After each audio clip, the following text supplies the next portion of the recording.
മനുഷ്യ മനസ്സുകളിൽ എക്കാലവും ഉയരുന്നൊരു ചോദ്യമാണ്, നമുക്ക് സഹായം എവിടെ നിന്ന് വരും? ചിലരെ സഹായിക്കാൻ രക്തബന്ധങ്ങളുണ്ട്, ചിലരെ സഹായിക്കാൻ സ്നേഹിതന്മാരുണ്ട്, ചിലരെ സഹായിക്കാൻ ആരുമില്ല. എന്നെ ആര് സഹായിക്കുമെന്ന് പറഞ്ഞ് മനസ്സു തകർന്ന് കരയുന്ന ധാരാളം പേരെ ഞാൻ കണ്ടിട്ടുണ്ട്. വചനത്തിലൂടെ നിങ്ങൾക്കൊരു മറുപടി തരാൻ പോകുകയാണ്.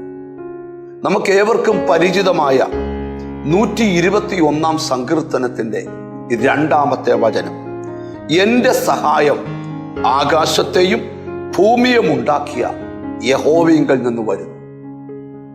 ഈ സങ്കീർത്തനം തുടങ്ങുമ്പോൾ ഞാൻ എൻ്റെ കണ്ണ് പർവ്വതങ്ങളിലേക്ക് ഉയർത്തുന്നു. എനിക്കു സഹായം എവിടെ നിന്ന് വരും? എന്റെ സഹായം ആകാശത്തെയും ഭൂമിയും ഉണ്ടാക്കിയ യഹോവയിങ്കൽ നിന്ന് വരുന്നു. ഒരു സഹായം ദൈവത്തിൽ നിന്ന് പ്രതീക്ഷിക്കുന്ന എത്ര പേരുണ്ട്?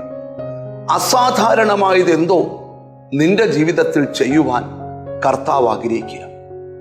നിനക്ക് കഴിയത്തില്ലെന്നും നിനക്ക് മുന്നോട്ട് പോകാൻ പറ്റത്തില്ലെന്നും നിന്റെ ലൈഫ് സ്റ്റക്കായി പോയെന്നുമൊക്കെ മനസ്സിൽ ചിന്തിച്ച് ഭാരപ്പെട്ടിരിക്കുന്ന ചിലരോട് ദൈവം സംസാരിക്കുക. പ്രതീക്ഷിക്കാത്ത നേരത്ത് നിനക്കൊരു സഹായം ദൈവത്തിൽ നിന്ന് വരുന്നു. ദൈവം നിന്നെ സഹായിക്കുമെന്നൊരു ശബ്ദമാണ് ഇന്ന് നിങ്ങളോട് സംസാരിക്കാനുള്ളത്. പരാജയപ്പെട്ടു പോയി, ഇനി ഒരിക്കലും എനിക്ക് വിജയിക്കാൻ പറ്റത്തില്ലെന്ന് നിന്റെ മനസ്സിൽ ശത്രു മന്ത്രിക്കുമ്പോൾ ആ ചിന്തകളെ അതിജീവിക്കുന്ന ഒരു തിരുവചന ചിന്ത പരിശുദ്ധാത്മാവ് നിന്റെ ചിന്താമണ്ഡലത്തിലേക്ക് തരികയാണ്. നിന്നെ സഹായിക്കാൻ കഴിയുന്ന ഒരുവനുണ്ട്, അവന്റെ പേരാണ് യേശു. കർത്താവ് നിന്നെ സഹായിക്കുമെന്ന് മനസ്സുകൊണ്ട് വിശ്വസിക്കുവാൻ നിനക്ക് കഴിയുന്നെങ്കിൽ വളരെ പെട്ടെന്ന് നിന്റെ ആത്മീക ജീവിതത്തിലും ഭൗതിക ജീവിതത്തിലും ആ സഹായം നീ അനുഭവിക്കാൻ പോകുകയാണ്. മുൻപോട്ട് പോകത്തില്ലെന്ന് ചിന്തിച്ച ചില റൂട്ടുകൾ, മുന്നോട്ട് പോകാൻ കഴിയത്തില്ലെന്ന് നീ വിചാരിച്ച ചില മേഖലകളെ എൻ്റെ ദൈവം പുതിയ വാതിലുകൾ തുറന്നു. ദൈവത്തിൻ്റെ സഹായം നിന്റെ മേൽ ഉണ്ട് എന്ന് നിനക്കും നീ നിൽക്കുന്ന ചുറ്റുപാടിനും തിരിച്ചറിയത്തക്ക രീതിയിൽ ദൈവത്തിന്റെ സഹായം നിന്റെ മേൽ വരാൻ പോവാം. നമുക്കൊന്നിച്ച് കരങ്ങളെ ഒന്ന് ചേർത്ത് പിടിച്ച് എന്നെ സഹായിക്കണേ കർത്താവേ എന്ന് പറഞ്ഞൊന്ന് പ്രാർത്ഥിക്കാം.